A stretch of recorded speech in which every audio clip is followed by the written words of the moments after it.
Hello, everybody. It is John Pollock and Wai Ting coming off the Money in the Bank / Worlds Collide events that WWE presented in one day. Yeah. Mm-hmm. A lot of shows. Get used to it. A lot of hours of wrestling this week that have been consumed. A lot that will be consumed coming up. I don't know how we will survive that all-in weekend. That seems like a daunting one next month. Yeah, because we've got Saturday night's main event, Evolution. All in. There's an NXT show in there that I think is going to go rather... I feel that NXT is going to have a rough go of things that weekend when it comes to engagement from the wrestling populace, but there will be some. Yeah. But that is a long way away. Tonight we are talking about these two events from Inglewood, California. Let's give a shout out to Inglewood. I don't think they got mentioned once. LA. Yeah. All right. Well, Wai, how was your day? Good? Bad? Indifferent? It was good. I went to a child's third birthday party, so that was a good time. Oh, okay. Yeah. I had to go get fitted for a suit today for a wedding in the fall. Oh, okay. Yeah. Interesting. I'm the best man, so I had to go. Yes. Nice. I got tasked with that, so renting a suit. That was my day. Bit of traffic I had to navigate, but nonetheless, here I am, all set to go, ready. Got decaf coffee, made very sure. We'll find out tomorrow. I guess we will. I guess I'll find out at 3 a.m. Okay, busy show. Do have a couple of news items to get off the top. And sometimes when we have to start with a story immediately, it's usually not a good one. And unfortunate situation that's going on right now with Ben Askren, former MMA fighter and really one of the best U.S. wrestlers that the country has produced over the last 20 years. He is in pretty serious health condition. He's been hospitalized. And his wife, Amy, has posted an update that he apparently just came on with this sudden severe onset of pneumonia that she said has rendered her husband unable to respond to anything and is asking for prayers for healing and for peace. And she stated that you may have heard that my husband, Ben, is going through something. And this comes after there were updates online and there were some just rumors of what he was dealing with. So I guess she wanted to set the record straight. He developed severe pneumonia, which came on very suddenly. He's currently in the hospital and unable to respond to anything at this time. We welcome all prayers for healing and for peace. We're trying to keep life as normal as possible for our children currently and doing our best to support them thoughtfully. So please refrain from discussing it with them for now. Ben Askren, he came out of the University of Missouri, where he was like a very, very high-level wrestler, D1 champion, and from there pivoted to represent the U.S. at the Beijing Olympics in 2008, and then moved over to mixed martial arts, where he became a dominant welterweight for a period and was considered like one of those really big what ifs if this guy were to get to the UFC. This was in the era of George St. Pierre, and Ben Askren was sort of the, in one and then taking his talents to Bellator. But by the time he got to the UFC, he had, a controversial win against Robbie Lawler, and most people are going to remember his, this knockout loss at the hands of Jorge Masvidal. But he was a great personality. Of course, did a fight with Logan Paul several years later. Sorry, with Jake Paul, and he's someone that's always been a great personality in the sport. But that's all really secondary. It's like this sounds like an extremely serious situation. As Ben Askren sounds like he's very much battling for his life at this moment. So hopefully there's a big turnaround for him. But it did sound pretty dire tonight from his wife. Sounds very concerning. So not much more we could say than we hope he pulls through. Also wanted to, did you see those Shane McMahon comments today, Wai, at all? Just the headlines. Yeah. I mean, it was a TMZ interview where he was quote unquote caught in the wild, just randomly walking around town, and a camera's in his face, and he gleefully takes part in this interview. It felt very arranged. And yeah, he was asked about, he denied that they are looking to start a wrestling promotion, which I guess puts to rest any possible thought that anyone had of Vince and Shane getting together to launch a new wrestling company, and said his father is enjoying life. I'm sure he is. And we'll see. Never say never. You can never. Basically, Shane almost had nothing to say. I didn't even know what the purpose of this was, other than to shut down this rumor of a wrestling promotion that I don't think anyone that gave two thoughts to this gave any level of seriousness to. But also noted the fact he had that meeting with Tony Khan. But never say never. Never say never, Way. I mean, there wasn't a whole lot to this other than it was, Shane McMahon speaking, and I guess we're not getting a Vince McMahon startup company anytime soon, at least in the pro wrestling space. Okay. I mean, I don't think that'll stop speculation at all. I don't think so, but whatever. Yeah. And the last thing I wanted to mention here off the top, this was just launched just a few hours ago.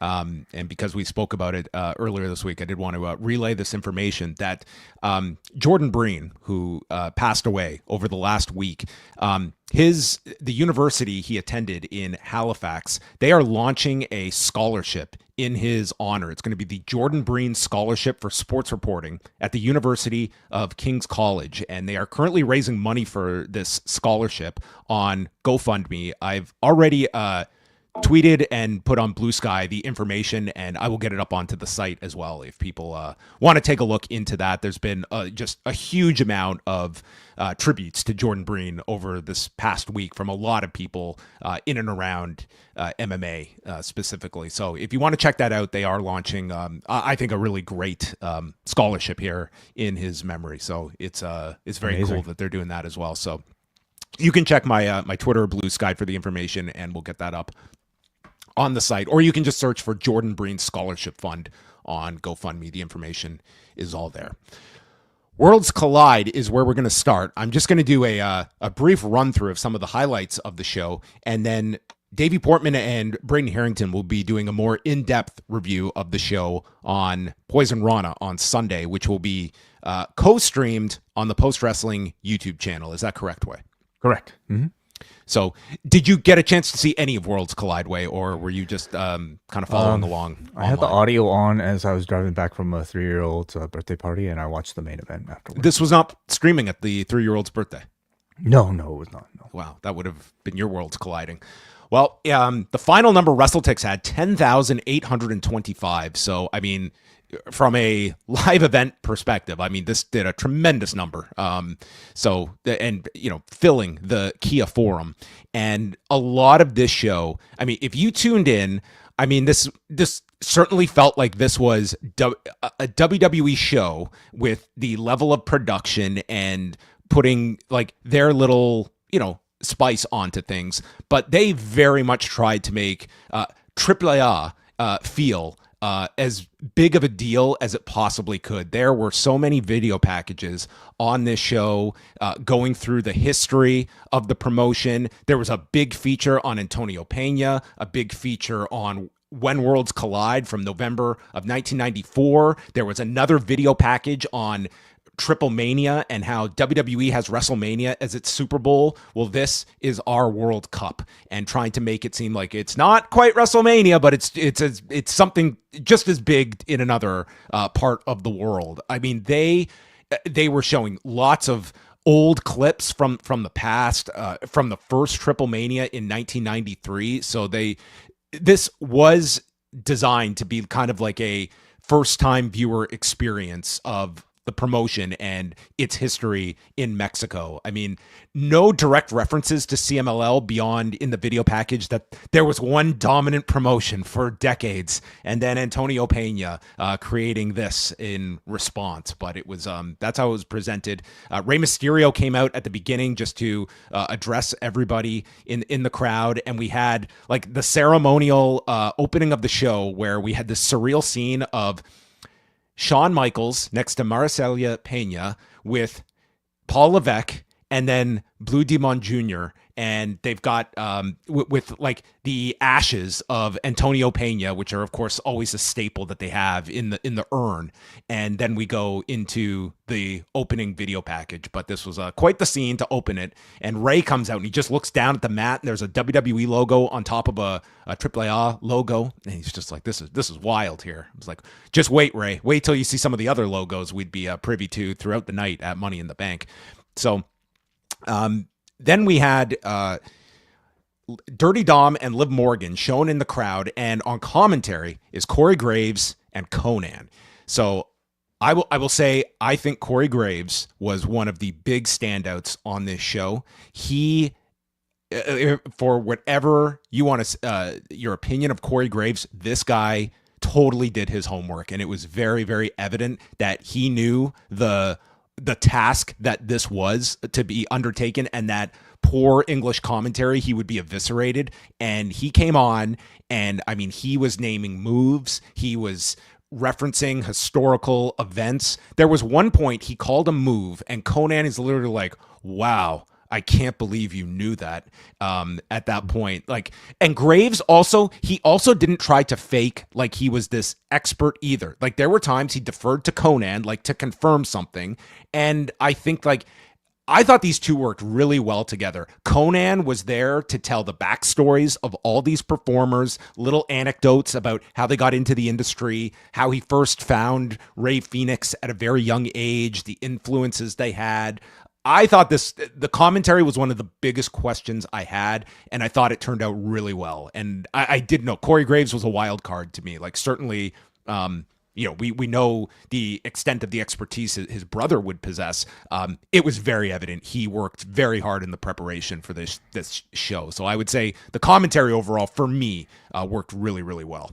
Yeah, Konnan was somebody I was very happy to hear. He's somebody I wondered if he would get the spot. Somebody who I think North American audiences are familiar with, or I should say American audiences are familiar with. Who also obviously has very close ties to almost all the talent in AAA.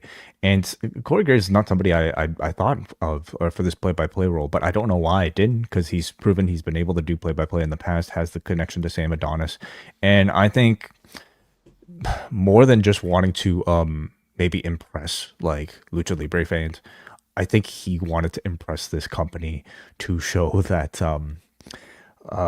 whatever happened over the past year, I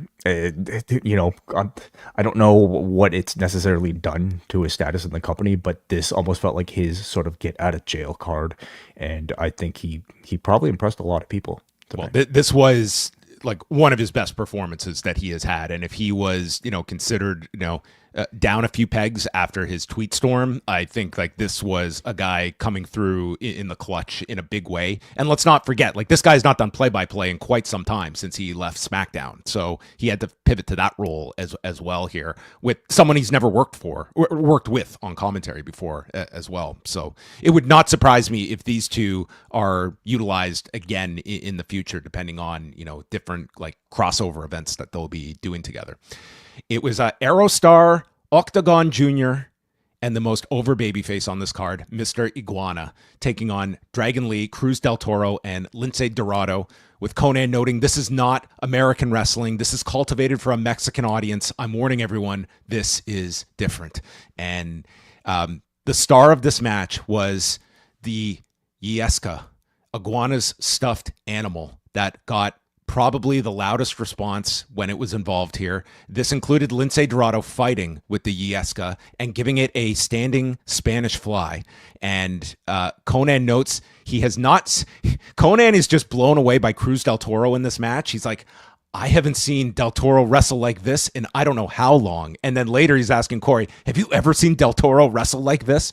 So the Yesca gets like the biggest spots here. I mean, this thing is going to be merchandised to death. You can imagine they're going to be selling these things. They're already selling his shirt.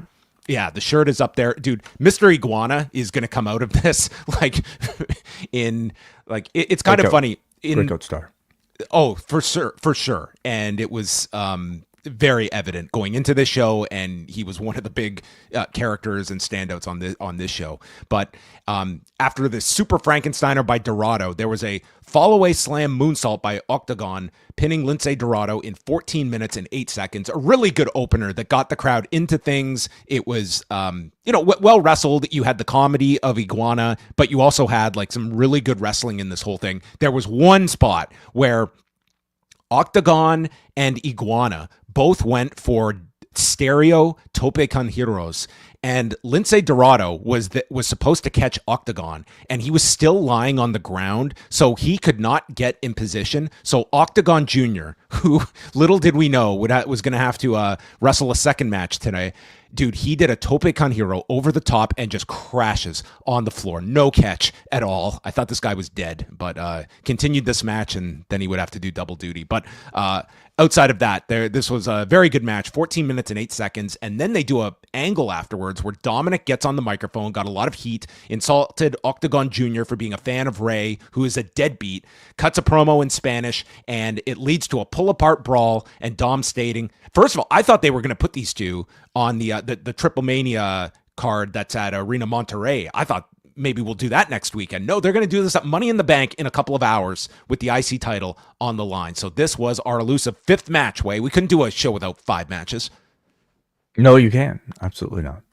So then it was, they showed throughout the night various, personalities from AAA, past and present in the crowd. We saw Mascarita Sagrada, Latin Lover, and this was hilarious. Negro Casas, who is one of the most legendary figures of the last 40 years, is next to Latin Lover. They don't identify him. They just swoop past him to show that Mexican OT, who is a hip hop artist. Negro Casas, I think, was shown and identified later, but this was rather hilarious. This would have been I don't know, the comparison, if just, the Undertaker was just seated next to one of his contemporaries, and it's just they swoop past him as he was right next to Latin Lover.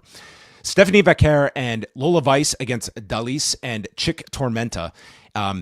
This was a little odd, and I think it is worth bringing up this because we have this, Conan is on commentary, Stephanie Vaquer is in the match, and Conan has made comments in the past about, he has opted to use Cuatrero, who is the ex-boyfriend of Vaquer, who is facing the domestic violence allegations made by Vaquer, and Conan has defended Cuatrero and said that, sometimes a woman can get crazy and just make up allegations to ruin someone's career. And he's hedged by stating, I'm not saying that's what happened here, but it's happened to me. And that could be the case. And he has gotten a lot of blowback for those comments. So I think it is worth bringing up that fact. Obviously, none of this was referred to in commentary.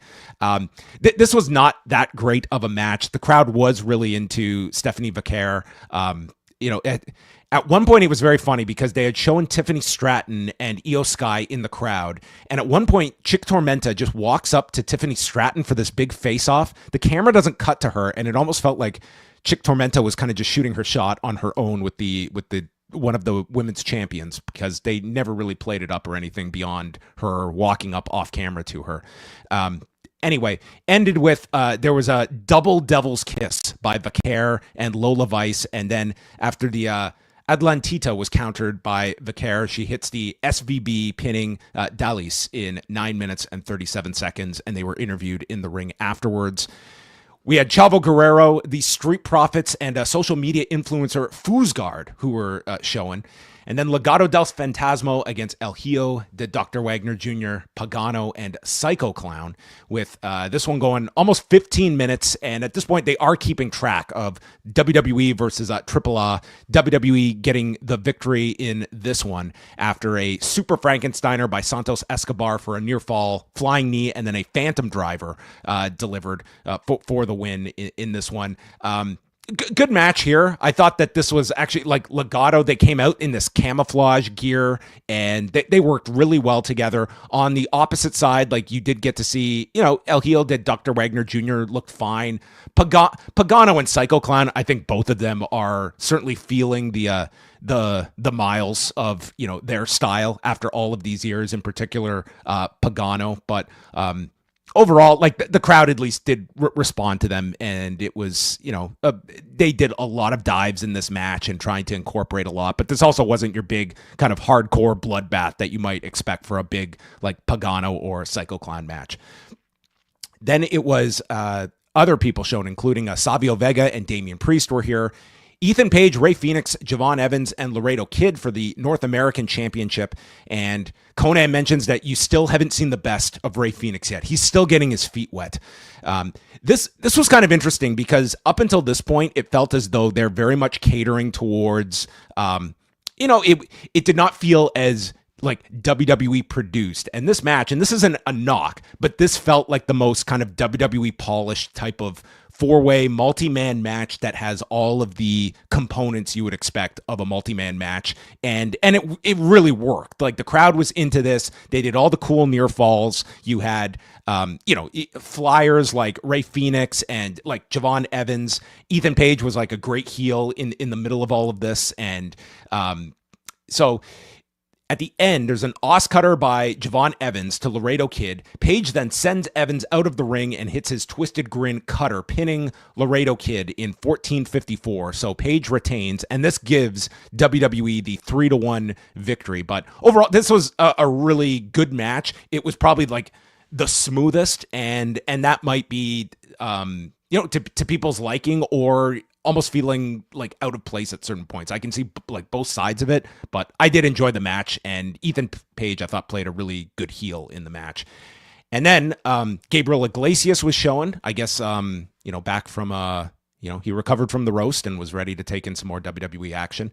And the main event, El Hijo, I'm sorry. I almost mispronounced the name there. In our main event, we had Chad Gable challenging Hingo del Vikingo. Hingo del Vikingo. That's right. Mm-hmm. That's right, as he will forever be known. And this was, at the beginning, it was interesting. Like, Gable was getting the "Let's go Gable, Gable sucks" chants. And this was, it started off like they're just doing like wrestling holds together. And it was interesting to watch someone in Chad Gable, who of course is, a great talent, but he has never wrestled anyone like El Hijo del Vikingo. And this was also El Hijo del Vikingo it felt as though instead of Vikingo coming out, like for instance, when he did the Kenny Omega match on Dynamite and you're presenting Vikingo to a new audience, the Omega match was, let's blow everyone away from start to finish, and you're just going to be in awe of this guy from start to finish. And in this one, it was more like, what are the 5 or 6 most memorable things that we can space out over 22 minutes and climax with some of these big spots? And so it was just like very interesting to watch these two kind of find their rhythm together throughout this match. A table was brought out, and this was a huge controversy. Wade, this was a non-Slim Jim table. Has Slim Jim not extended its partnership to AAA? Well, they're gonna have to pay extra for this. I guess so.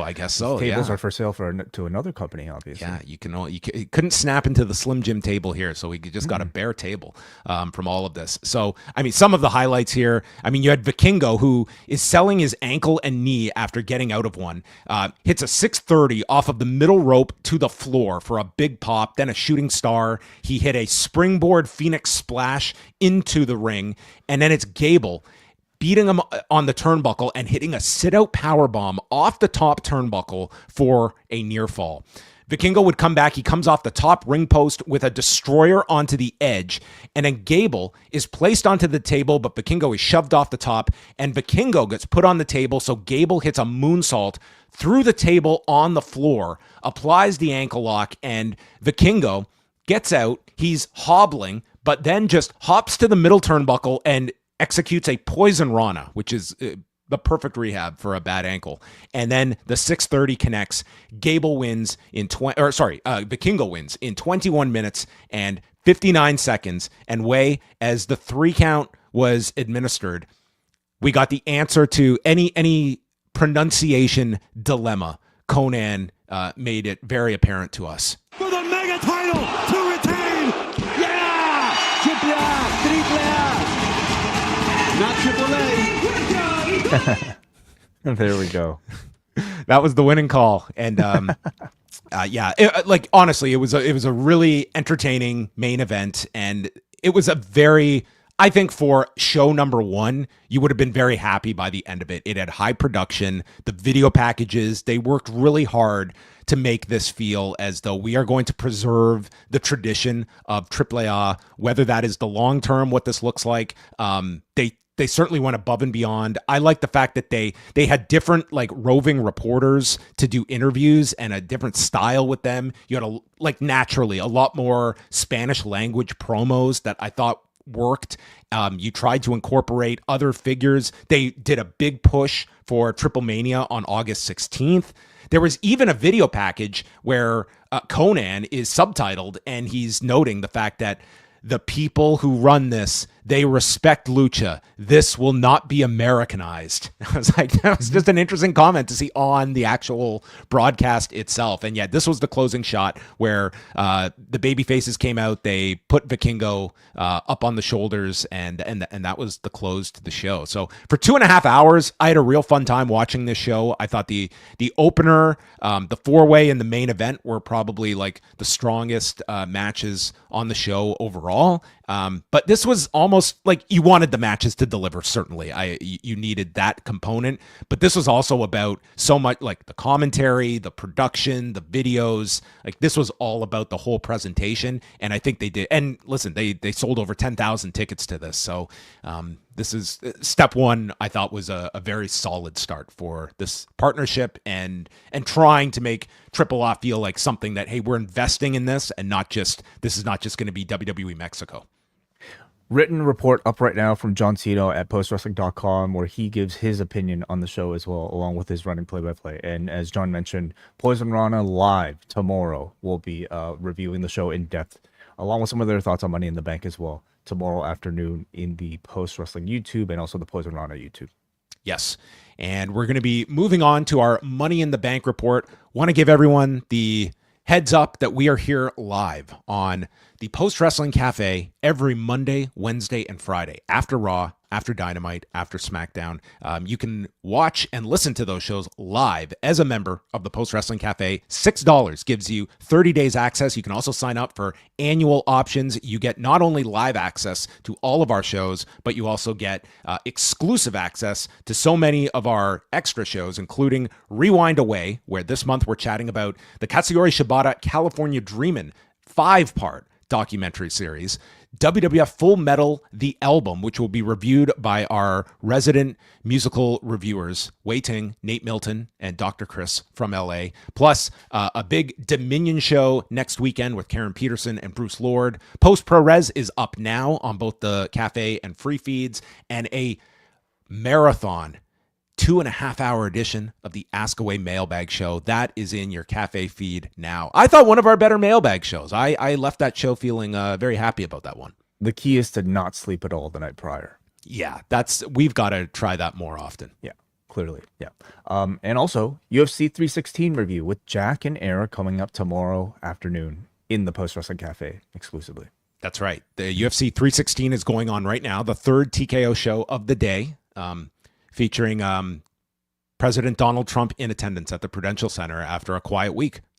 Of course. Okay. Yeah. All right. Yeah. Lamenting his friendship exploding with the world's richest man. So wonder if he had a look at that internal memo. I don't know. Maybe he would have taken a glance if Donald Trump was scrolling over to postwrestling.com. I'm sure he was. Yeah. Great job to you and Brendan on breaking that. Okay. Let's head on over to Money in the Bank at the Intuit Dome, the site of the very first Raw on Netflix. Tonight, WrestleTick's final number was 17,069, almost a wash with what was announced on the broadcast. Cole stating 17,374. Victor Solomon sang the national anthem, and then we saw the NASCAR mat that was just littered with logos.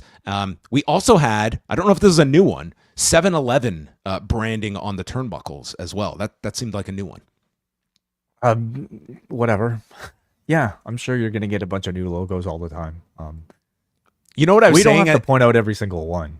We don't, but some of them are unavoidable. Like when, there's a cinnamon whiskey branded ladder that you have to navigate. Of course. There's an opening video on money being the answer to 99% of the world's problems. But this isn't about money. It's about power, as they do their whole collage of figures and matches. And then after preaching that money isn't the answer to all of life's problems, but tonight's presenting sponsor is the Cash App. Yes, so be of aware. course. Michael Cole is celebrating his 28th anniversary of his first WWE broadcast on tonight's show with Wade Barrett and Pat McAfee, and Marcelo Rodriguez calling his second show of the day after doing the Spanish language commentary for Worlds Collide. Opening things up is the women's Money in the Bank ladder match. Alexa Bliss, Roxanne Perez, Naomi, Stephanie Vaquer, Julia, and in her first ladder match ever, Rhea Ripley. Yeah, interesting. They note Bliss winning the match in 2018 and this being Naomi's fifth Money in the Bank. When we get Julia, Roxanne, and Vaquer standing alongside each other as the recent call-ups, Pat referred to them as the Young Bucks. He did. I don't know if that was meant to be cheeky or not. I don't think so. I don't think it related to anything to do with any of the wrestlers here. Not his only AEW adjacent comment of the night. Will continue.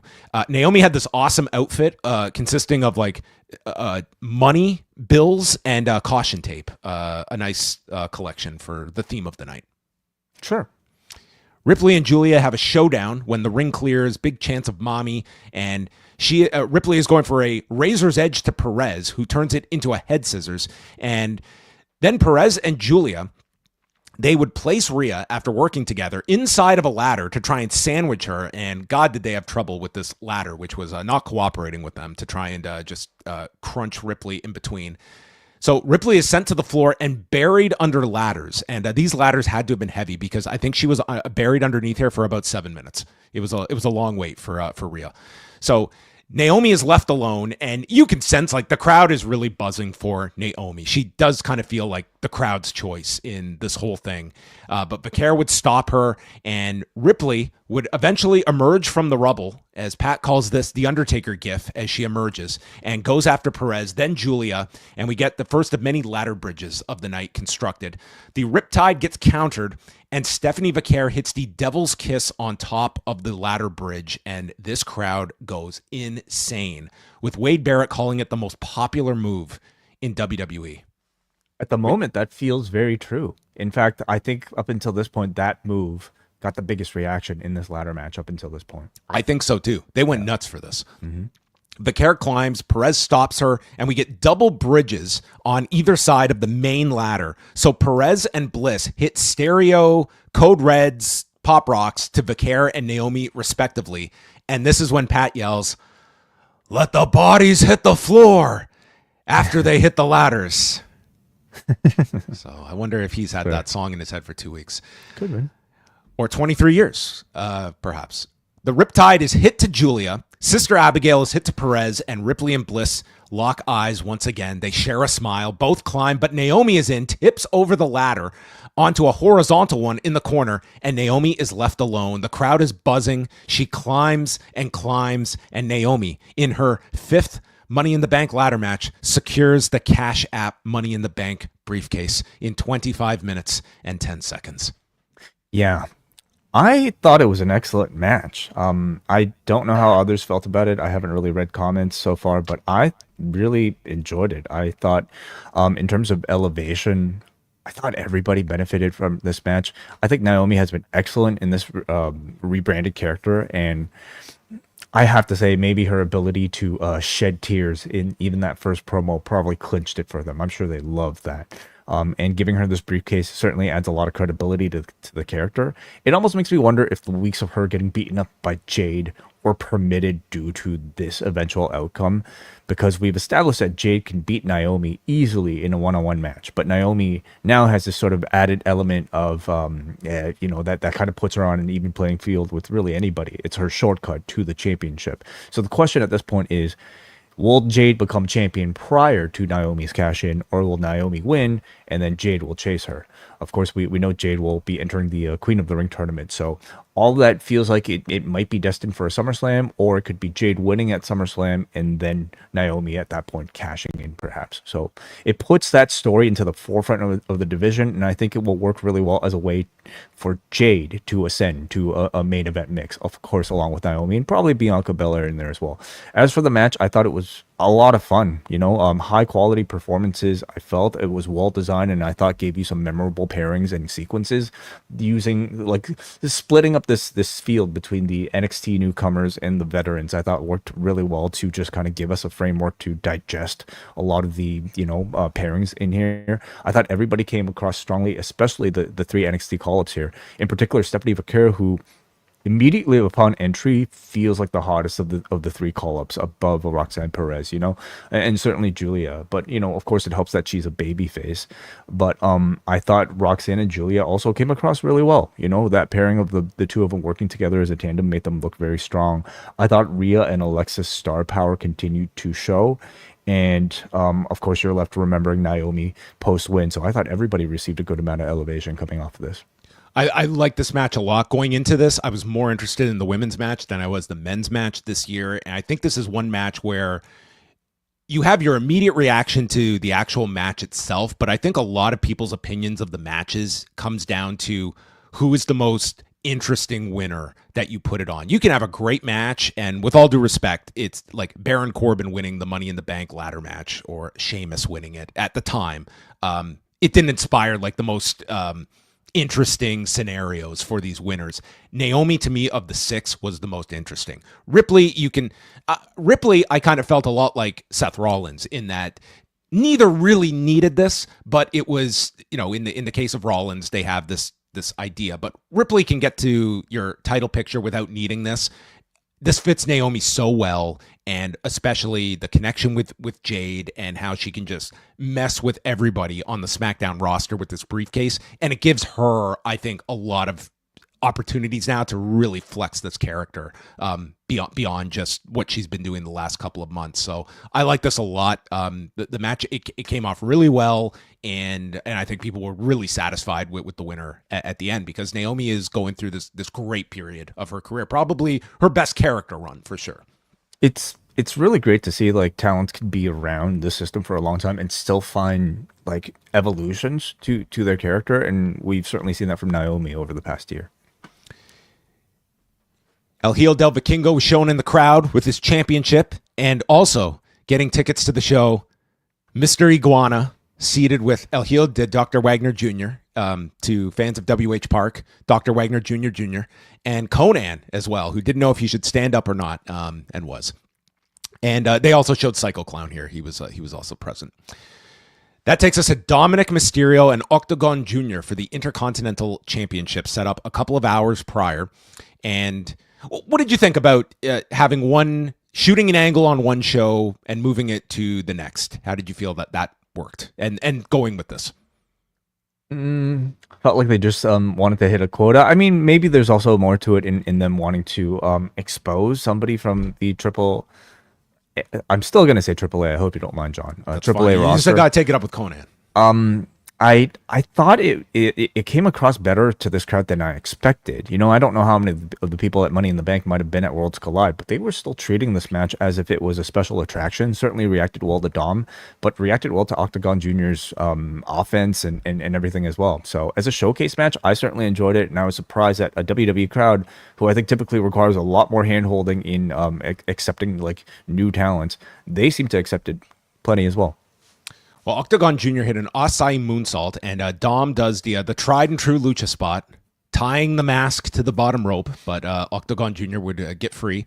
Dom would throw his shirt at the contingent of AAA talent and officials, including his godfather, and the crowd starts singing in favor of Dom. Wade notes, write this down, Way, okay, this is important. Wade notes that Lucha Libre is a specialty in Mexico.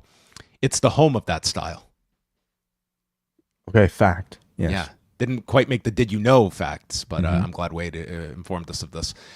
Octagon ducks the slowest looking 619, so then Liv distracts Octagon. He's knocked off balance, and now Dom hits the 619 and a frog splash, winning in 4 minutes and 55 seconds. It was short. I just didn't feel this one really got out of any kind of gear to me. I was, I don't know. This one to me, it didn't add a whole lot. And I like the idea of extending this match, but after I saw it, I didn't quite feel that this match added a whole lot on this show. I don't know what their aims were beyond maybe fleshing this card out to 5 matches instead of 4. Maybe just kind of that's kind of what it felt a little like. extra appearance. Yeah, could be that, but I don't know if this was ever meant to be, like more of an epic, 10 to 15 minute affair as a little bonus. Could this match. have been Mr. Iguana's spot? I don't think they want. Well, I don't think they want to burn through that. I think they probably see a lot more from. He's Mr. the money. Iguana. He's the money in that roster. I'm not joking. He's the guy. Like on this roster, okay, Vikingo might be your biggest star, but other than Vikingo, you ask a typical WWE fan who they came out of that show thinking about perhaps the most. The argument in favor of this is that this was at least like between entrances, the video and everything. This was like 10 minutes of promotion for the Worlds Collide show on your bigger show. I could also make the argument that sending Dom to that Triple Mania show next weekend, I think that'd be a real big deal for Triple A to do this same match and Dominik getting that heat there that you would hopefully get. But whatever, like you can argue what was the better play. They went with this one. American Made is in the back with Chad Gable, who states that El Grande Americano needs to be successful tonight, and he shows off to Julius and Brutus the brand new official Fireball ladder. This ladder tonight is presented by Cinnamon Whiskey, and he tells the Creeds to go hide this under the ring and tell Grande Americano so he can find it. It's like, how hard is it to find if it's under the ring? Do they need a flashlight?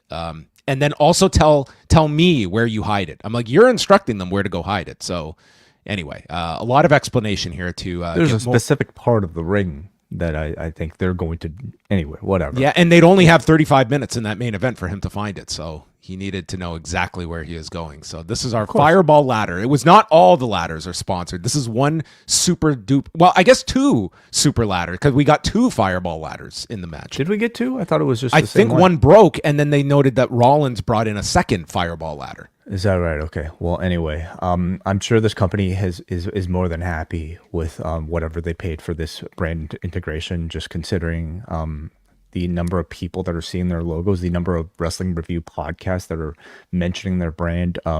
Should we go on strike? Should we refuse to review these clear product placement spots? Like they are integrating ads that I don't feel we should be feeling necessary to review. I would love to, but that would just get in the way of us like describing the factual like reality of what happened here. God. So we have no way around it. We have to describe. We're losing the battle with consumerism. Table. Anyway, but like, I mean, consider this week as like some form of proof of concept for what the WWE can do by putting your logo on their favorite inanimate objects. Started with the Slim Jim table. We got to see it with the ladder here. We got to see it with the Cash App briefcase. And in all of those instances, it probably met with like a little bit of like, maybe even a lot of like, negativity online, but in execution, there were no complaints at all from any of this stuff, and it's just something that I think we're all going to grow accustomed to. Dave, I saw some headlines, see something about Meltzer considering eventually tights having logos on it, and of course it is. Oh, that's I'm surprised they're not there yet. The future of this sort of thing is F1. You look at F1, any little space they can fit a logo onto something, they will jam that logo in. No one should even complain about that one because like Brock already broke the ice on that one. Sure. I mean, for years. Anyway, like you look at the UFC, maybe it is a more direct comparison. It's just like get used to it, everybody. And you know what? Wrestling almost like might prove to be a more of a sort of like easier digestible sort of like place for this sort of thing because you're already kind of like joking around with like product placement like they managed to do here. Oh, what is that? What's Fireball? Well, it's cinnamon whiskey. Like it just kind of fits the corniness of wrestling anyway. Wait till they get sponsorships for barbed wire. How would that? How would you fit a logo on barbed wire? I mean, I'm sure they'll figure it out. Give Mark Shapiro an hour, okay? He'll come up with something. Oh, the next time like Hunter comes out with a sledgehammer, like I mean the Home Depot sledgehammer, like whatever, bullshit thing. Wait till Mark Shapiro. Do you think Mark Shapiro has already got his eyes on Mr. Iguana and getting like a Geico car insurance ad for him? Yes, of course. Put on his Yeska. Of course. Lyra Valkyria, Becky Lynch for the Intercontinental title. They don't talk about a stat that to me forecasted the finish. If you had any doubt, Cole is like Becky is 0-5 in her last title matches. Like, okay, well, I don't think too many people were expecting the opposite outcome here, but we had a near wardrobe malfunction at the beginning of this. Lyra had to really think on her feet here. Not the first time for Lyra. So I think she's just got to change that outfit, or at least like put a zip tie around that top or something. If you remember, I think it was the Rumble or something like that, where Liv had to kind of save her. So yeah, probably. Well, she had like Becky on her shoulders, and then like the top, her like it snapped on the top, and then she's trying to, and she got it back on, and then continued here. Early on, both try for a manhandle slam and a Nightwing, and they're blocked. We also got a delayed rating. Michael Cole gave their Backlash match 5 stars. I'd love to see the catalog of Michael Cole ratings. Maybe he's on Cage Match. Imagine he had 28 years worth of ratings he's been sitting on. I'm sure he's got a Cage Match account. Yeah. Becky works on the neck, spikes her with a DDT. Lyra would come back with a superplex, fisherman buster, and the crowd is chanting for both women. Lyra waffles her with this spin kick, lifts Becky up, who counters into the armbar, and Lyra bridges out and goes after the ankle and knee of Becky.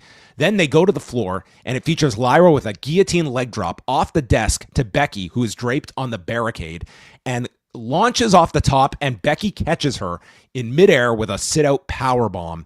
Both are down, and they're having this great match, and because there is a lull, the crowd starts chanting, "We want truth." Mm-hmm. Mm-hmm. And it's at that point Paul Levesque hit speed dial and said, "Hey, what do you want?" Sure. So the chants go away. They're on the buckle. They pick right back up, and we get a big near fall after a manhandle slam off the middle turnbuckle. Lyra would yank Becky to the floor for a Nightwing. Both women are down, and it's like they are in comas until the count of 9, and boom, they come to life, and they just hit the ring to break the count. And then it's Lyra lifting Becky on her shoulders. It's countered into an O'Connor roll. Reversal by Lyra. The manhandle slam is countered with another roll-up. Becky reverses and grabs the tights for the pin in 15 minutes and 20 seconds. And the announcers immediately call this one out. And Lyra begrudgingly has to lift her arm, but that's not enough. She has to shift to all 4 sides of the ring, holding up Becky's arm. Then Becky wants her to strap her and puts the belt on, and then hits Becky with a German and a Nightwing to end. Thankfully, Lyra got this at the end, because this looked ridiculous at the end, how she had to just go along with all of this at the prodding of Becky. But hey, second pay-per-view in a row for these two. I thought they had an excellent match. I would go so far as I might have enjoyed this. Like the latter matches were very, very good, but in terms of just like start to finish, I think I had my most enjoyment watching this match, because I thought they just worked great together, and it was evident at Backlash, and even more so this one. Like they just have a great chemistry together, and I think you have to look at this as they're gonna push this one to Evolution. Evolution is a maybe, but I'm not even so sure about that, John. Like I thought the German suplex and the Nightwing, that to me felt like the blow off. That to me felt like blow off. She just lost the belt to her. That to me felt like Lyra's revenge. Well, what are you to gain from a rematch? Because Lyra's not going to win she's not going to win the belt back. And are you going to have her lose again?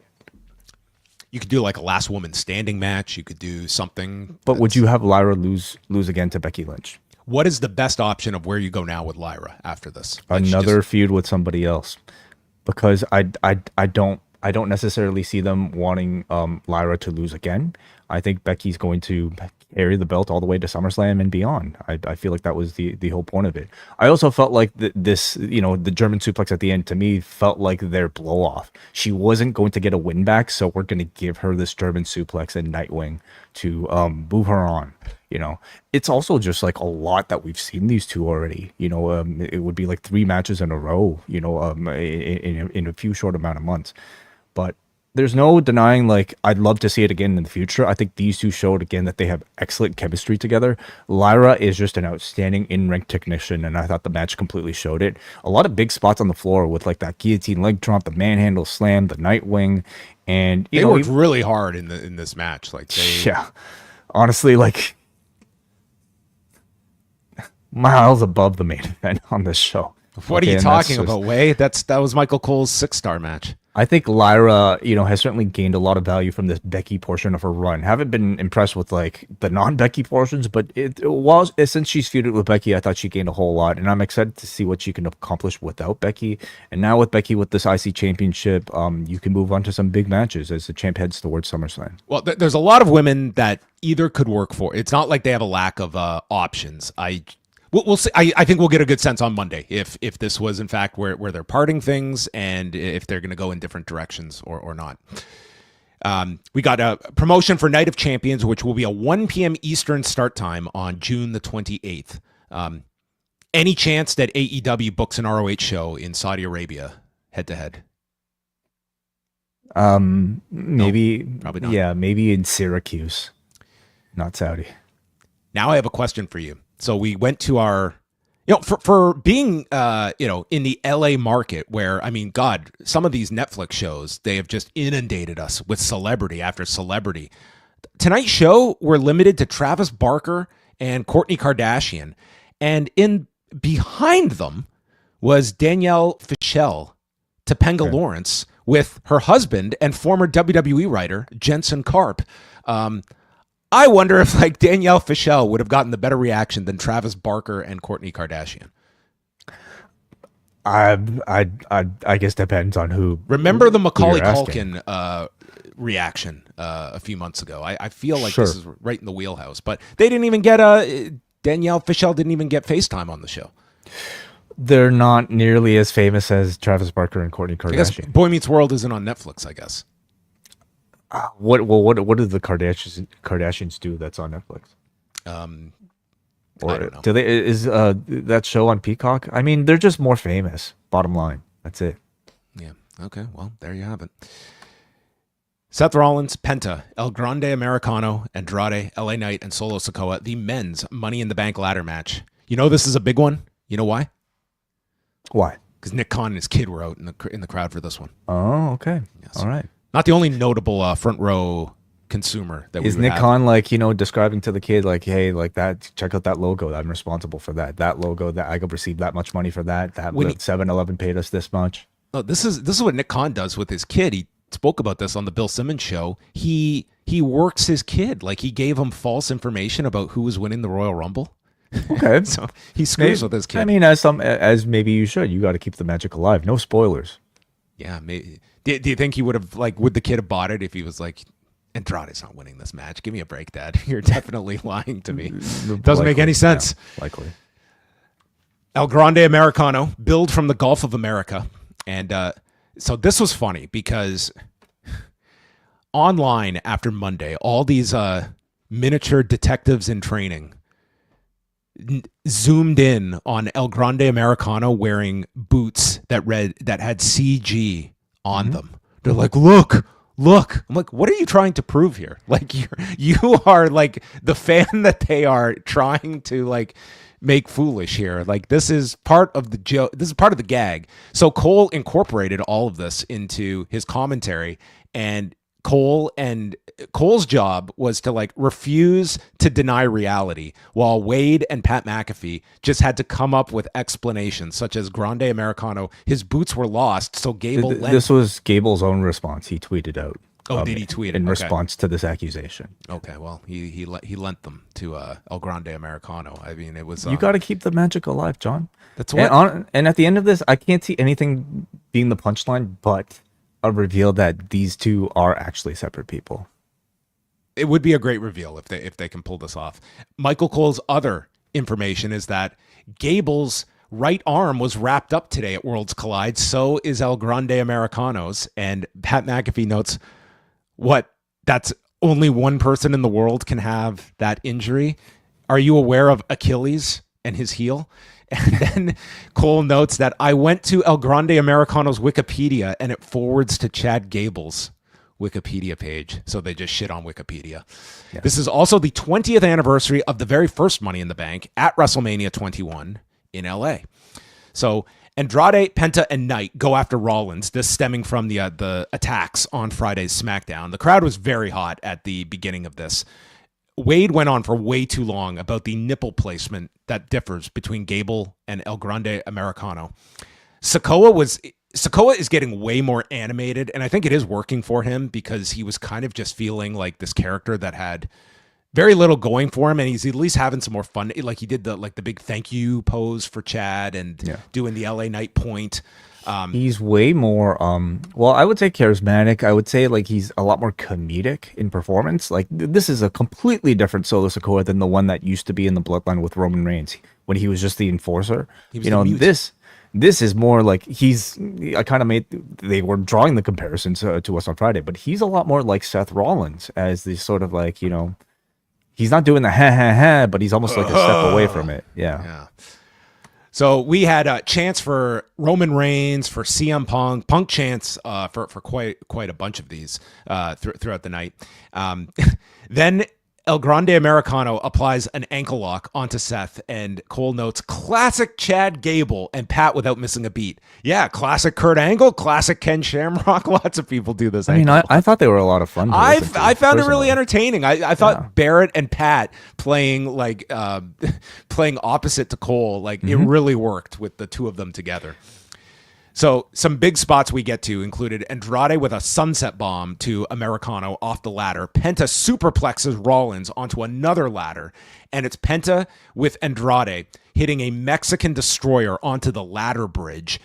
Then they place a ladder between the apron and the barricade that would just sit there, so you knew someone was getting killed. It's not till 20 minutes into this match that the fireball ladder is brought out. Michael Cole had no idea what this is. They had to explain it to him. And Gable does the Sandman spot and just spins around. And Penta then just on that note, to hear the way they work these taglines, the whatever the catchphrase is of this whiskey into these spots, like you heard Tessitore already do with the Slim Jim through the table, snap into the Slim Jim table, and in this case it was whatever. I don't even know what a thing is, but it is really something to experience. We're getting this these commercials essentially, not just visually, we're getting it in the commentary as well. But there is certainly a bit of a finessing and a bit of an art form, you could even say, in trying to work these things in. It's not the greatest art form because this is, after all, professional wrestling, but sort of the corny sort of winkness of a pro wrestling almost allows them to do this sort of blatant, product placement in a very sort of I want to almost say fitting way, even though I'm sure it turns off a lot of people hearing it. But McAfee certainly is your guy to do these sort of shameless, promotion product placement things. He's already a guy who just kind of, maybe I wouldn't necessarily say is a respected commentary guy, but he's also a guy who just, I think, could have a lot of fun with these things too. So Penta headbutts Grande off, and the crowd is getting excited as Penta gets several kind of breakaways here where he gets to climb up the ladder, and the audience was getting really behind Penta for a lot of these teases. So then Rollins stops him. Gable puts the foreign object underneath his mask, and Gable then is catapulted from the floor up the post and just shimmies across on the ladder onto the main one to stop Penta. And then it's Knight and stopping Gable, and the crowd is continuing to buzz here. And as Rollins is on the floor, he waves down Breaker and Reed. So Breaker kills Gable and Knight with spears on the floor. Then they stop Knight and Penta. There's huge CM Punk chants. Tsunami is hit to Andrade, and then they spot Solo when Jacob Fatu and JC Mateo arrive. So we get the big showdown here between the warring factions. Braun spears Mateo through a barricade on the floor, and then it's Jacob Fatu with a pop-up Samoan onto Bronson Reed, which was quite the visual.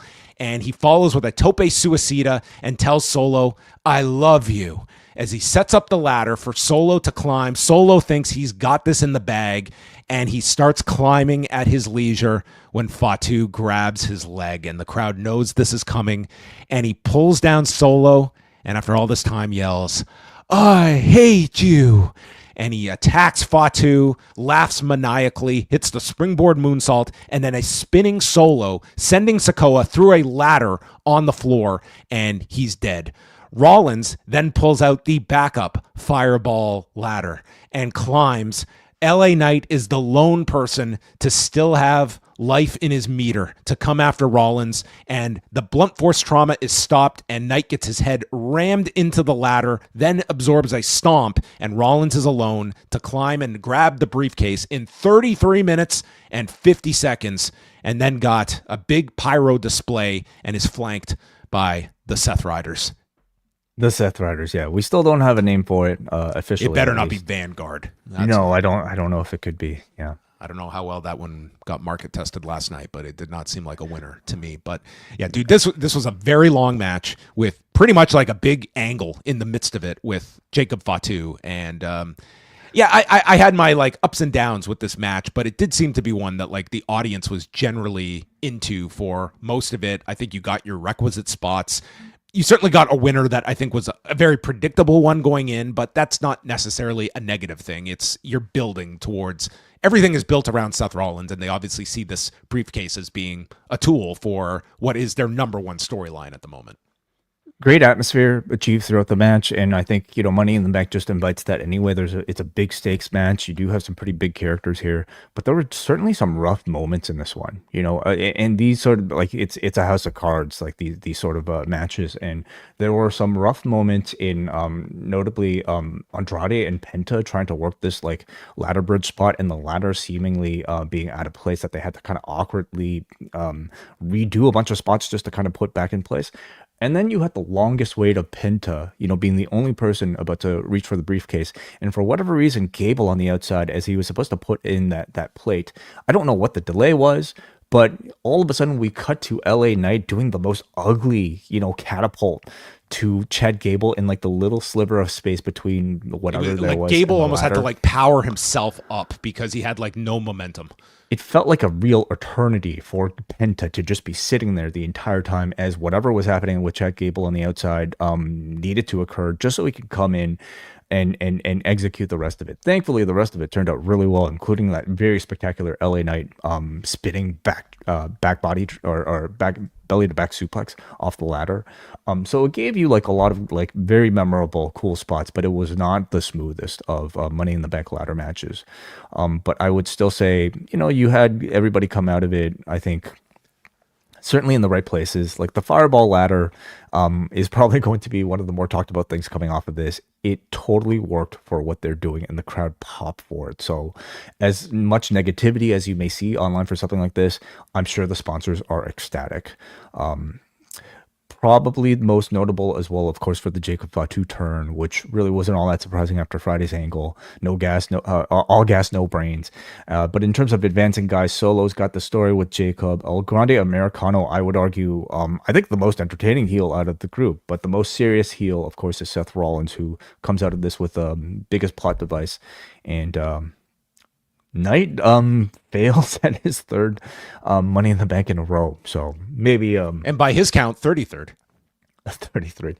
Maybe 34th will be the charm for him. Yeah. I saw this going of two ways, that the predictable, like he could have won this. I was very surprised we didn't have CM Punk out on this at all. I was really surprised by that. And I thought that that's one way you could do. Rollins gets the briefcase cut from him, but that can also take him to King of the Ring, where like Rollins should be challenging at SummerSlam. Like that would be, but it seems like having the briefcase now is what's going to be like his kind of overarching kind of, over the title scene as well. I think they have to get to Rollins and Punk again, probably at some point. So again, of course, Jay versus Gunther is happening tomorrow. We are telling a sort of like several weeks long story of Jey Uso sticking up for his friends and getting beaten up and entering this Gunther match completely worn out in the process. It could be like expectations are high for Seth Rollins to do the WrestleMania 32 thing, come in, make it a three-way perhaps. So we could be looking at a Seth cash-in as early as tomorrow. At the very least, I'm sure you'll get a tease whether or not he'll actually win the championship. Let's see tomorrow. Yeah, it's there's a lot of directions you can go with that as well. But I agree with you. Like, I think like the idea of doing the title change, they could execute that quickly. Certainly before the next WrestleMania takes place, which is now confirmed for Las Vegas, April 18th and 19th next year at Allegiant Stadium. Are you ready to double down? I'm sure they would have loved to have called this one Double or Nothing.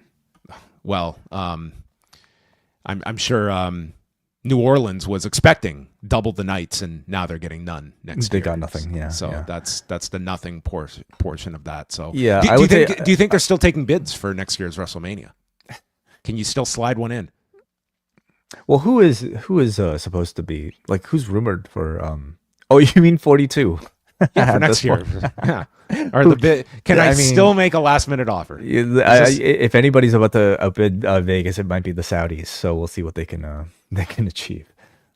Maybe every event in 2026 will be in Saudi Arabia.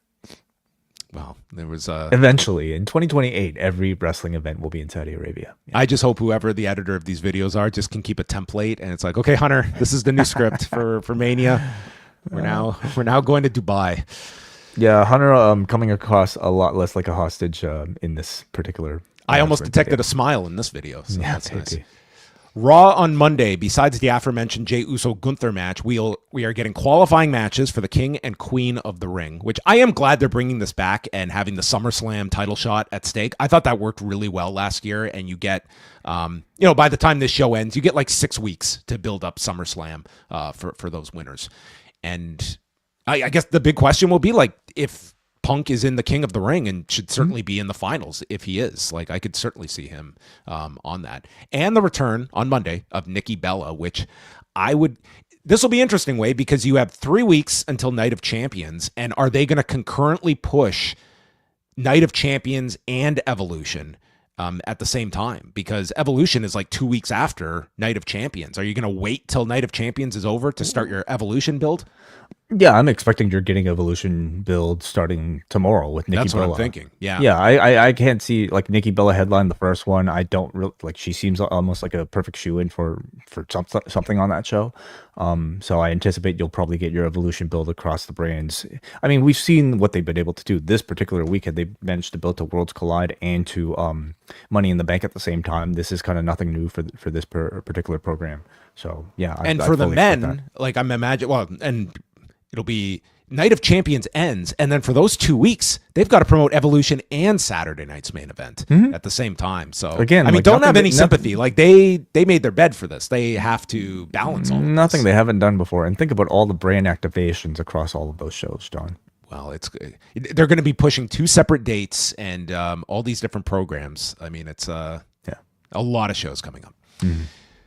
But now it's time for the main event. Get your stars out. John Cena and Logan Paul against Jey Uso and Cody Rhodes. Dude, I cannot watch these WWE shows live. I just can't. Like, I take so many breaks during these shows and just come back when I'm like 20 minutes behind. I can't watch these live. These in-between portions and the entrances. I watched SmackDown last night. I'm not kidding. In an hour and 25 minutes. Mm-hmm. I did not skip through anything. Yeah. It almost invites you to do that. Start these like half an hour late, and you're fine. But as a live viewing, they're not great. So we have Logan Paul came out with his drone, which would also get involvement in the match. So maybe that's we did get Vanguard in some form or fashion on this show. Yes, we did. Beyond the name. Cena is tagging in, then he's tagging out. He wants to start with Cody. He doesn't want to start with Cody. Then he does. It's like I was not clamoring for this rematch. So Logan eventually comes back in. Cody does a Stardust cartwheel, and there's chance of "You can't wrestle." Yes, he can. Directed at Cena. And then did you catch the spot? They got the heat on Jey. Did I catch it? I mean, it was like 95% of this fucking match. So on Friday, WWE announced 2 house shows in Texas in July. It's their first U.S. house shows of the year. Mm. They got off to a great start here because I felt like I was transported to a house show here circa 3 years ago. I was about to head up to the bedroom in the house to go to sleep. It was like 10 minutes of Jey selling. So I could not believe how dreadful this this grinded the show to a halt. So I feel like I rarely say this now about main events on pay-per-views, certainly. But I would extend that to saying I rarely say this about modern professional wrestling. This felt like a match out of like, I don't know, like the midpoint of a Raw from like 2009, like classic long drawn out heat with a chin lock and just like slow. It was brutal, this match. Like Jey was not compelling in this role of selling. Like I understand they wanted like Cody's like the big hot tag, but man, this I would have switched roles in this. And then Jey counters an AA by Cena by going to his back, and I'm not kidding, applying like the worst looking rear naked choke you have ever seen. Like he would have had a white belt taken away from him if he tried this. Cody is rallying the crowd, and the heat just goes on and on. And how does Jey get to the corner? Cena and Logan start arguing over who's tagging who, and they start shoving each other as Jey manages to crawl, and they don't notice this, and he tags Cody. I was hating this match at this point. I thought this was so lame. Cena took a Cody cutter, and this was almost the end of John Cena. Dude, he looked like his legs just decided, you know what, we're not going to work anymore. They just collapsed underneath him when he took this Cody cutter. Cody follows his comeback with a suicide dive on Logan Paul. And then Logan Paul, I thought this was really clever. He's obviously building towards a match with CM Punk. That's very clear. So he did the snapshot lariat, but he slipped as a callback to Punk. And I thought this was so cleverly coded that, I mean, this was the best booking on the whole show. Like 4D chess here. So he slipped last night on the frog splash. So that's like, you know, that was the prelude to this. This was like really smart. Yes, it was. Yeah, sure. So we get everyone laid out. There's a crossroads to Cena. Logan misses Cody and splashes his partner. So everyone's down. Jey spears Logan.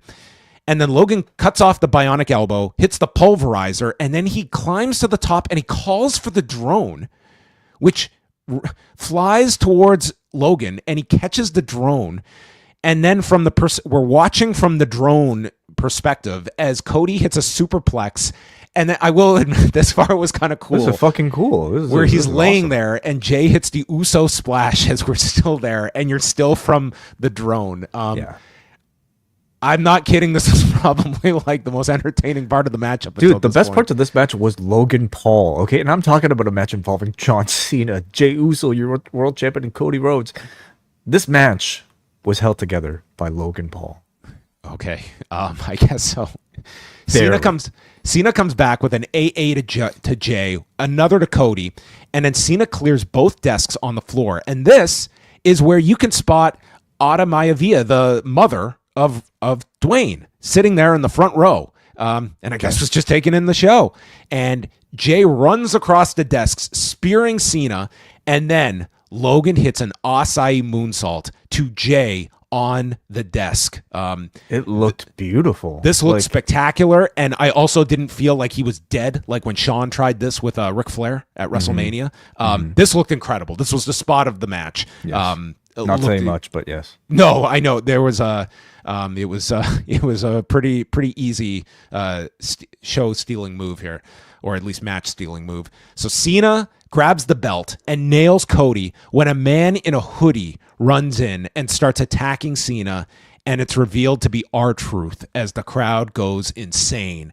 So he costs Cena the match as Cody hits the crossroads and Cody pins Cena, and Michael Cole is screaming, "Wait, I thought they couldn't come to an agreement on a new contract." I mean, he never would like heal the company here. That like it was a very one-way description of like how this ended. It was like, yeah, R-Truth was at a crossroads in his career. He didn't know if he should stay or not, and he decided to come back.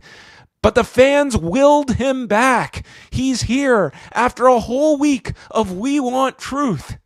It's just, this felt so WWE.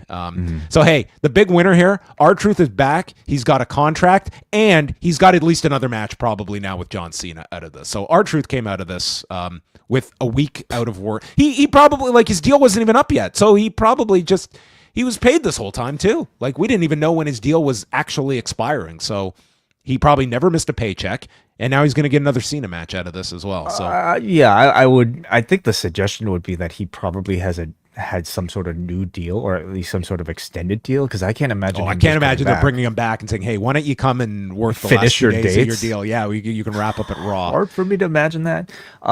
This was a smart move by WWE. It's like it was the only move they could have made, John, because they were the bad guys in all of this, and in all of this, John, they were inadvertently creating one of the biggest stars in the entire industry. Okay.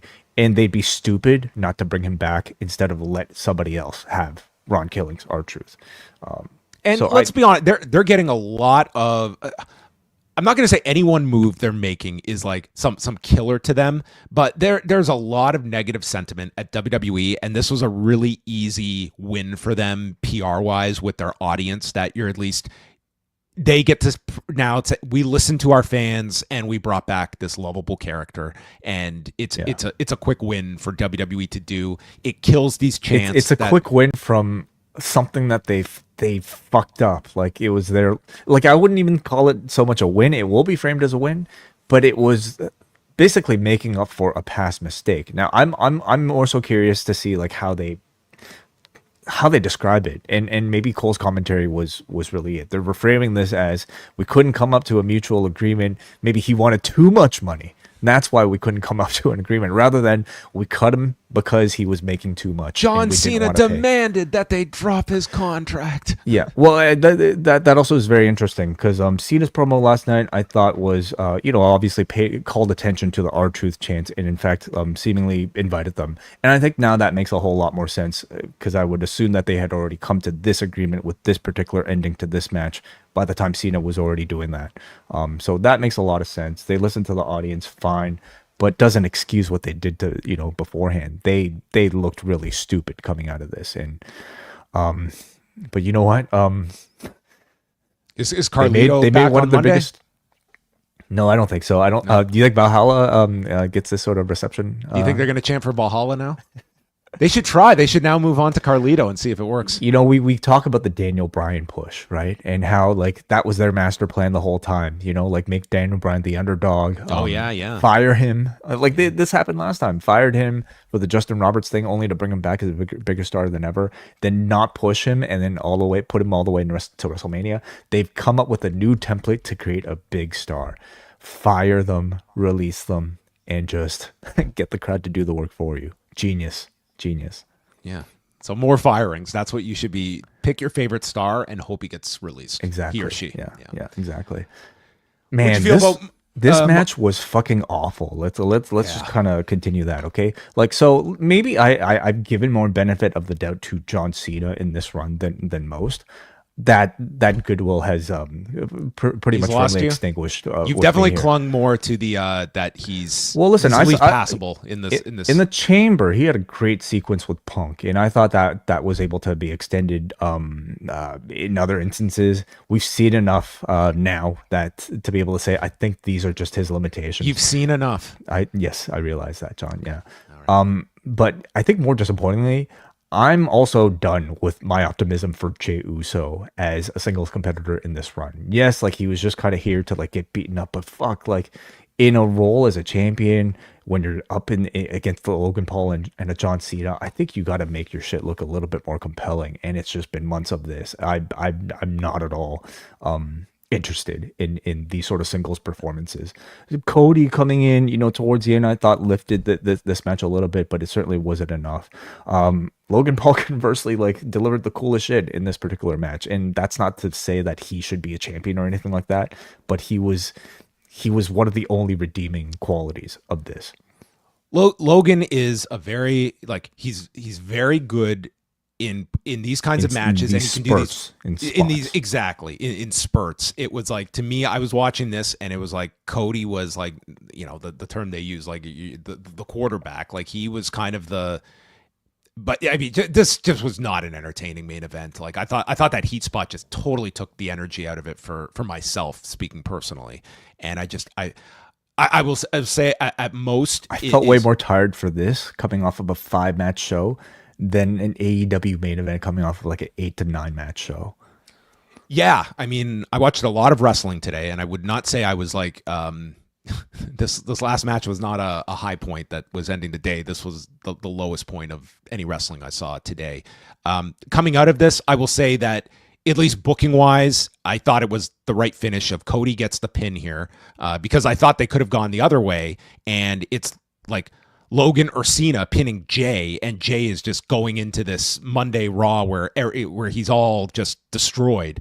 They didn't go that direction. Instead, it's totally leaning you towards Cody's chase of Cena, and they gave you R-Truth, which is going to probably override the preceding 20 minutes of this, which, you know, just continue to me a stretch of like, I know a lot of people enjoyed like the Cena Orton match for what it was, but it's like that. Yeah, that's the best case scenario of a Cena match where you just spam all the finishers in the world and we do a million near falls, and that's kind of the formula they came to at the end here, where it was Cody kicks out of the AA. They didn't go overboard with it, but yeah, I just can't say this was all that compelling of a main event, and it dragged the show down for me as well. It was like unusually bad for like the modern standard we have of professional wrestling.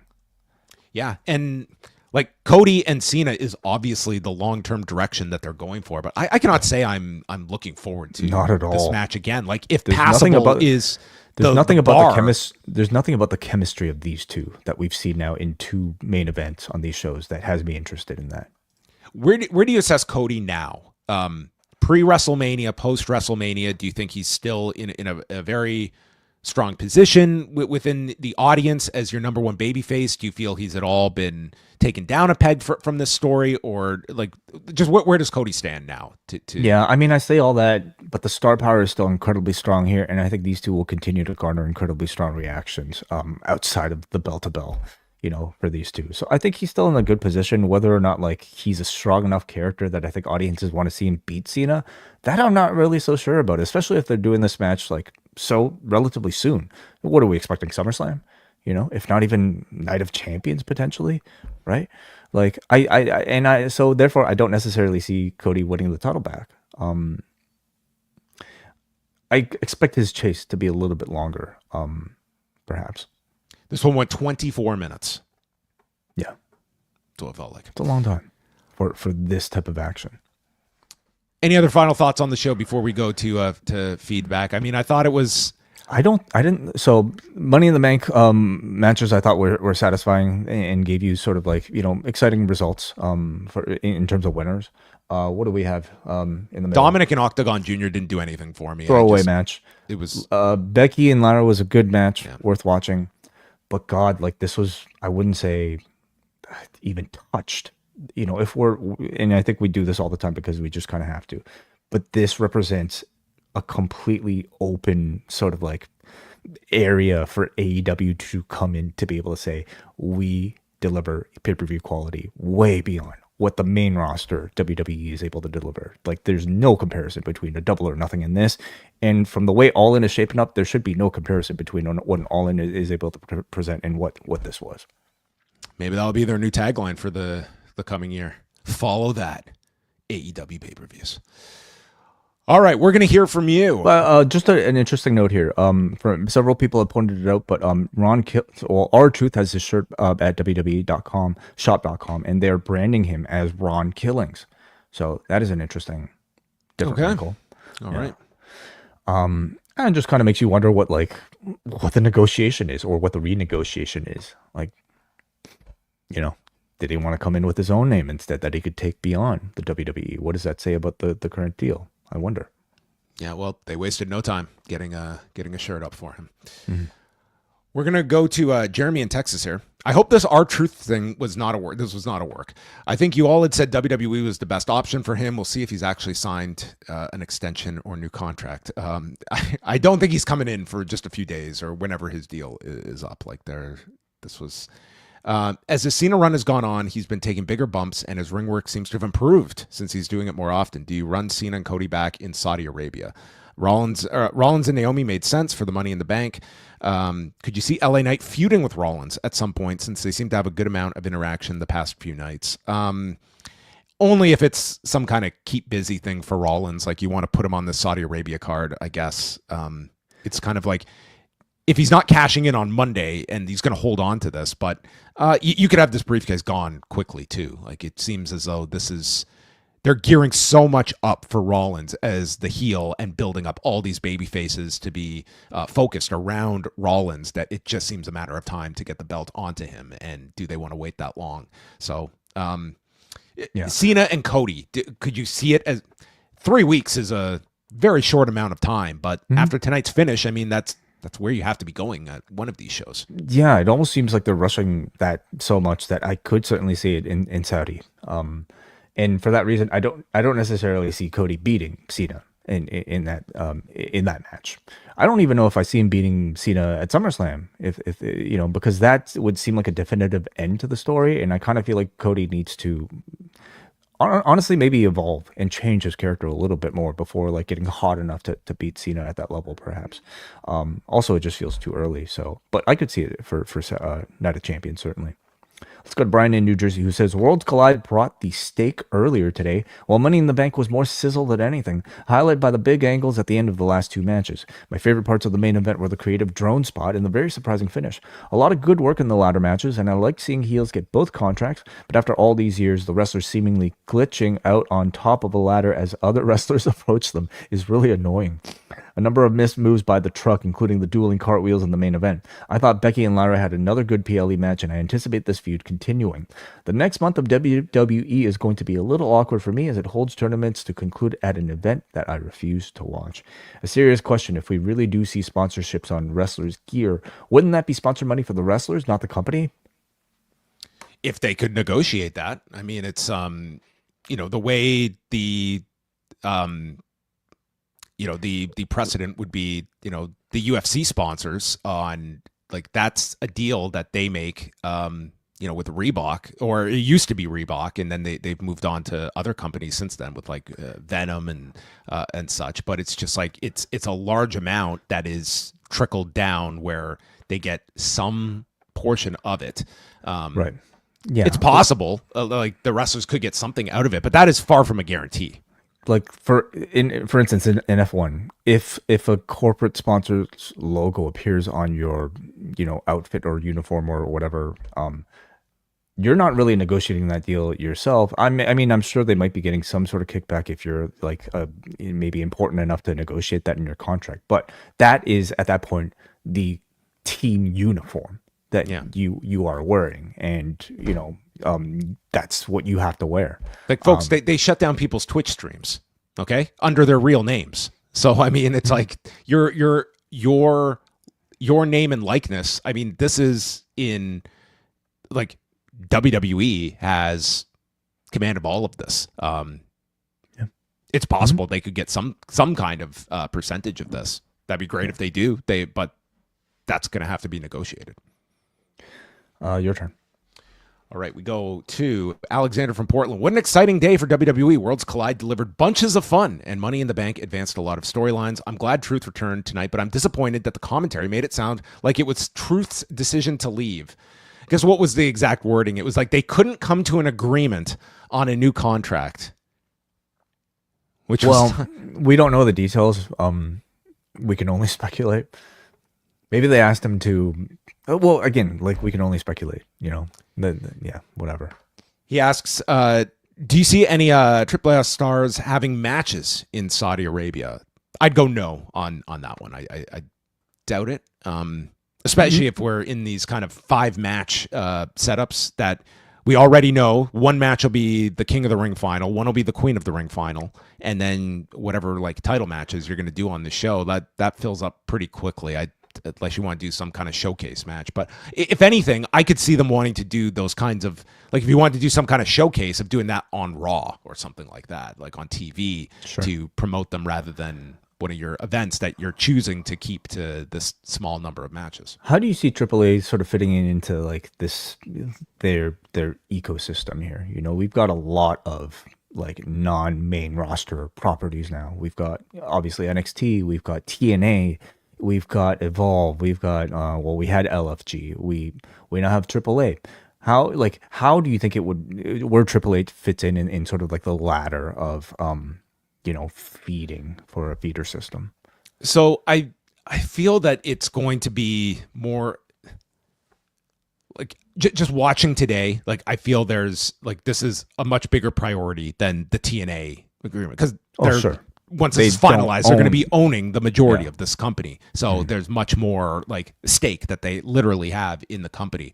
I think we're ultimately going to see what is the extent that you're going to see the promotion and integration of when we get to not next week's Triple Mania, but the one in August that they're positioning like that is our big show of the year.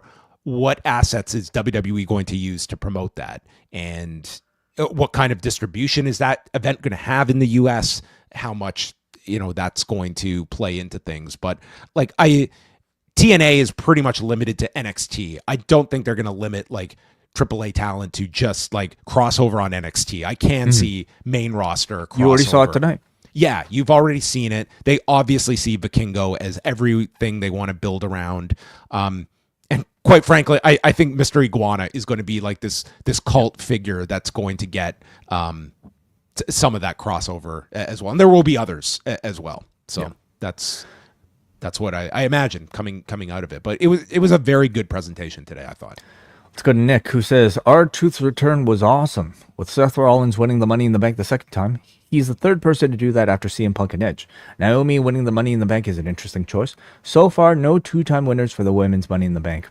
I guess Becky winning the women's IC title establishes a new Triple Crown championship. Is that so? Okay, a new Triple Crown? Because it's... she's won the NXT title, the both versions of the women's title, NXT Continental title, tag. Yeah, is she the first person to win all that? Like that would be a Grand Slam, wouldn't you consider instead? If you're breaking up the various women's title, like the Raw and SmackDown women's titles that she's held. No, she's won the both of them. Yeah. She's won the NXT championship. She's won the tag team championship, and now she's won the IC. Yes. So 4 levels of championship.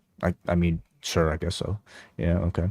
Also, is Jey Uso a Triple Crown champion when he won the World Heavyweight Championship at WrestleMania? I don't know. I don't know what officially qualifies as a Triple Crown and what doesn't. Michael Cole is the right person to ask. Not I.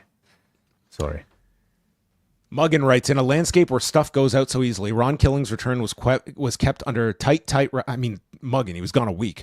It elevated what was a by-the-numbers tag match, whether it was a work or not. The two, I love we've now shifted to, this was all a plan. Let's pretend to fire him, not acknowledge him at all, and then he comes out. Anyway, the two ladder matches were damn good, especially the men's match where Jacob Fatu finally broke free. Becky and Lyra 3 was a great match, and Lyra is in a better place coming out of it thanks to that post-match angle and Becky being overbearing. Bayley, you're up. Special mention. Sorry, just on the whole, like, it's a work, like, stuff, okay? How would you feel if this was a work and you were Carlito or Valhalla? Like... Well, it's a work. Am I just there as a supporting act for this like storyline that they were developing to push R-Truth? Come on, stop, people. If we should do a deep dive on everything that is a suspected work that ultimately does not turn out to be a work, it's a remarkable high it's percentage. Good to be skeptical, I guess, but man, I don't know. All right, he says a Saturday well spent. All right, let's go to.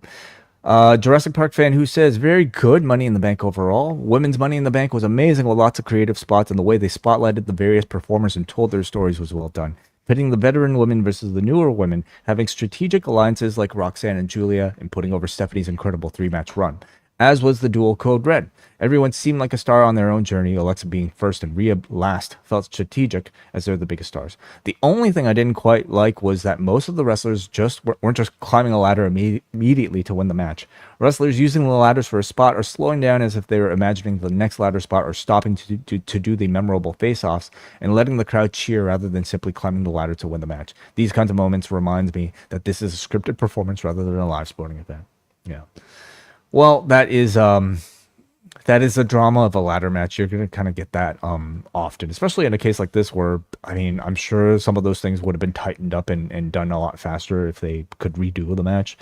But not everyone They're also goes... trying to manufacture drama, and sometimes sometimes it'll come across flawlessly and natural, and sometimes it will come across as manufactured, and it does that is more the goal than conveying a sporting contest. Question: do you think CM Punk does the Saudi show? I would assume that we're going to know by Monday, because if he's in those, whenever his qualifying match, like he's either in that King of the Ring tournament or he's not, and depending on when his qualifying match would be, like you're going to know, like he should be in that tournament. Like from a logical standpoint, there's no reason he should not be one of those 4 Raw men's qualifiers. I feel that, if he doesn't, that would probably lead people to believe that he's not doing any of these Saudi shows, which I can't fathom. This one, you could take it or leave it, whether he's on the show. I can't imagine he is going to miss the Rumble next January. And if he's already knowing that Saudi is in January, it's the Rumble, and I'm going to have to go there, well, then let's rip the Band-Aid off for this one. And listen, like he can, sometimes you can be outspoken and then you have to do a U-turn on something like that, and he will face that criticism from people. Like that. Will he be taking out a fireball ladder from under the ring? This is the least Punk thing that somebody could take part in, this sort of thing. Anyway, I mean, he's also pushing the fact that he's it's like his new thing is that it's all about the money. Like he kind of says that almost in almost like an endearing way, right? So it's almost like he's kind of setting us up to expect it. I mean, I'd love to hear his response in like an interview about maybe past comments versus where he might be at now if he does indeed go. All right, this one is yours.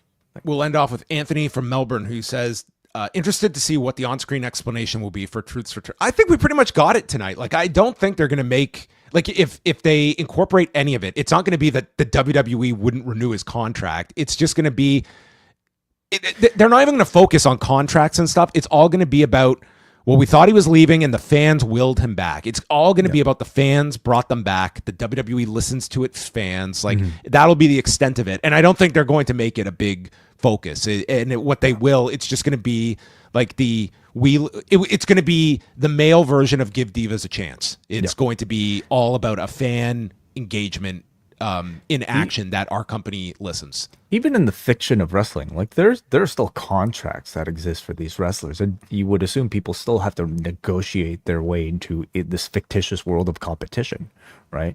So I don't know if they have to explain that much.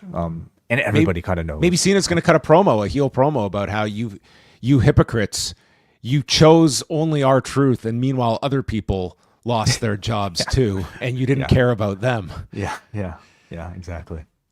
He says early indications are that WWE will once again miss the mark on this Cena Rock story. Michael Cole rewrote the narrative, saying something along the lines of WWE and Truth couldn't come to an agreement on a new deal. Yes, that was noted.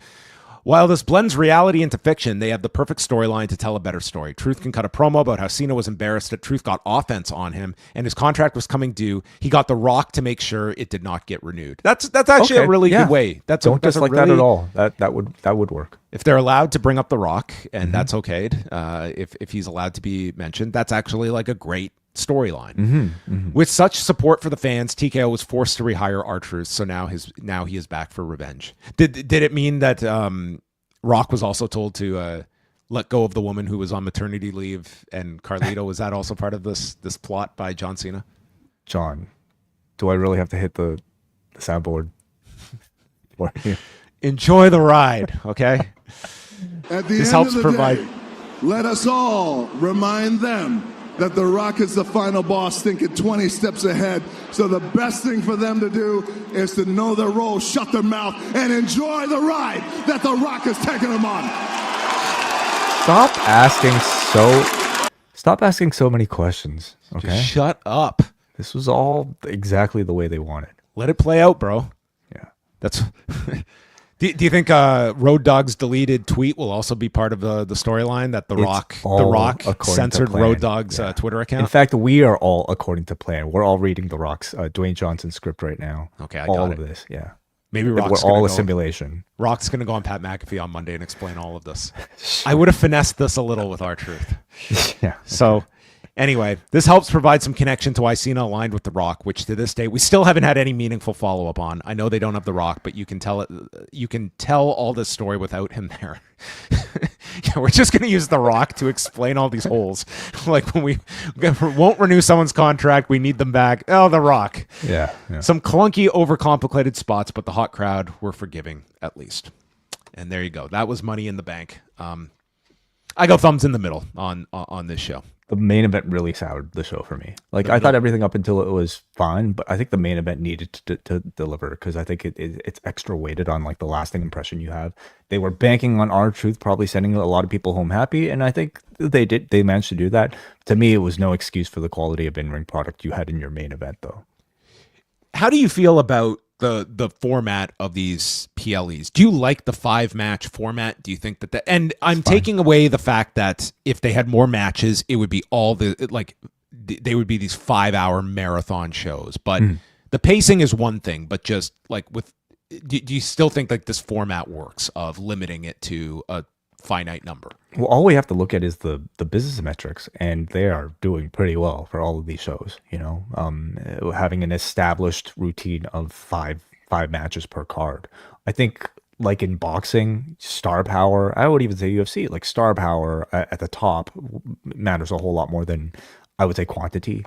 I think it's personally fine, especially as a reviewer who starts the shows later and skips through the middle. Like I certainly have no complaints. And you know what? I don't really feel like I'm on an island. I think there are a lot of wrestling fans who try to keep up with every single one of these shows that probably well, you know what? A lot of them are probably upset that they're only getting 4 matches, or 5 matches. But as somebody who watches as much wrestling as I think I do, and a lot of other hardcore wrestling fans do, I'm fine with it. How about you? It's more so fun. I mean, I always come down to I'm not so much about the number of matches. It's number one, I think the quality you're going to get out of it and the interest going in. And I wouldn't say my interest for Money in the Bank was all that high going into from a curiosity standpoint. I was way more interested in Worlds Collide today and not even because of the matches. That show to me was a lot more interesting.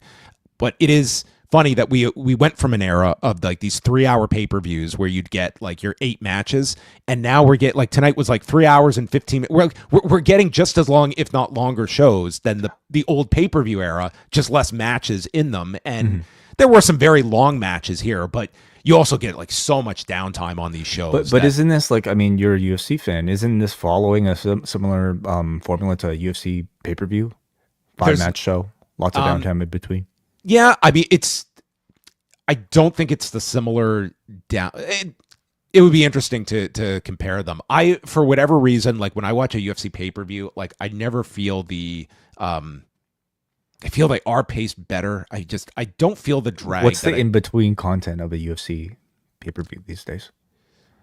I mean, they usually they do have promotional spots and backstage stuff, but I mean, typically it's it's video packages. It's sponsored bullshit things. There's definitely drag on both. I guess I feel it more on the WWE shows than I do typically for the UFC ones. But I mean, it's people might have different opinions or similar ones on both fronts, but. They could do more wrestling on these shows. I mean, this just feels like it's very much the Levesque playbook dating back even to the takeovers. Yeah. I mean, it's all seems like it's preference more than really any sort of business thing, Well, we are going to be back on, let's tee up on Sunday. We will have Breen and Davey live on the Poison Rana feed and Post Wrestling here. Subscribe to the Post Wrestling YouTube channel. You will get their Worlds Collide review. Everybody, okay? Let's start campaigning right now for Braden Harrington to dress up as Mr. Iguana this Halloween.